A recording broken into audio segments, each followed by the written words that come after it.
ಶಕಟಾಸುರ ವಧೆ ಶ್ರೀಕೃಷ್ಣನ ಬಾಲಲೀಲೆಗಳಲ್ಲಿ ಒಂದಾದ ಪ್ರಸಿದ್ಧ ಘಟನೆ. ಕಂಸನು ಶ್ರೀಕೃಷ್ಣನನ್ನು ಸಂಹರಿಸಲು ಅನೇಕ ರಾಕ್ಷಸರನ್ನು ಕಳುಹಿಸಿದ್ದನು. ಅವರಲ್ಲಿ ಶಕಟಾಸುರನೂ ಒಬ್ಬ. ಒಂದು ದಿನ ಕೃಷ್ಣನ ತಾಯಿಯಾದ ಯಶೋದ ಬಾಲಕೃಷ್ಣನನ್ನು ಆಟವಾಡಿಸಿ ಗಾಡಿಯ ಕೆಳಗೆ ಮಲಗಿಸುತ್ತಾಳೆ. ಆ ಗಾಡಿಯಲ್ಲಿ ಕಂಸನು ಕಳಿಸಿದ ಶಕಟಾಸುರನೆಂಬ ರಾಕ್ಷಸನಿರುತ್ತಾನೆ.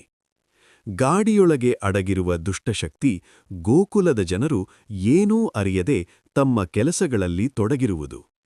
ನಂದಗೋಪನ ಮನೆಯ ಆಂಗಣದಲ್ಲಿ ಗಾಡಿಯ ಕೆಳಗೆ ಮಲಗಿರುವ ಪುಟ್ಟ ಬಾಲಕೃಷ್ಣ ಮುದ್ದಾದ. ಆದರೆ ಶಕಟಾಸುರ ಬಾಲಕೃಷ್ಣನನ್ನು ಕೊಲ್ಲಲು ಪ್ರಯತ್ನಿಸುತ್ತಾನೆ. ಆಗ ಕೃಷ್ಣನು ಕಾಲಿನ ದೈವಿಕ ಶಕ್ತಿಯಿಂದ ಗಾಡಿಯನ್ನು ಮೇಲಕ್ಕೆ ಎತ್ತಿಬಿಡುವನು. ಅಷ್ಟರಲ್ಲಿ ಶಕಟಾಸುರನ ಮಾಯಾರೂಪ ಭಂಗವಾಗುವುದು. ಭಾರೀ ಶಬ್ದದೊಂದಿಗೆ ಗಾಡಿ ತುಂಡಾಗಿ ಬಿದ್ದಿತು. ಈ ಮೂಲಕ ಶಕಟಾಸುರನು ನಾಶವಾಗುವನು. ಈ ಘಟನೆ ಮೂಲಕ ದೇವರು ತನ್ನ ಭಕ್ತರನ್ನು ಯಾವಾಗಲೂ ರಕ್ಷಿಸುತ್ತಾನೆ ಹಾಗೂ ಅಹಂಕಾರ ಮತ್ತು ದುಷ್ಟಶಕ್ತಿಗಳು ಅಂತಿಮವಾಗಿ ಸೋಲುತ್ತವೆ ಎಂಬ ಸಂದೇಶ ಸಿಗುತ್ತದೆ.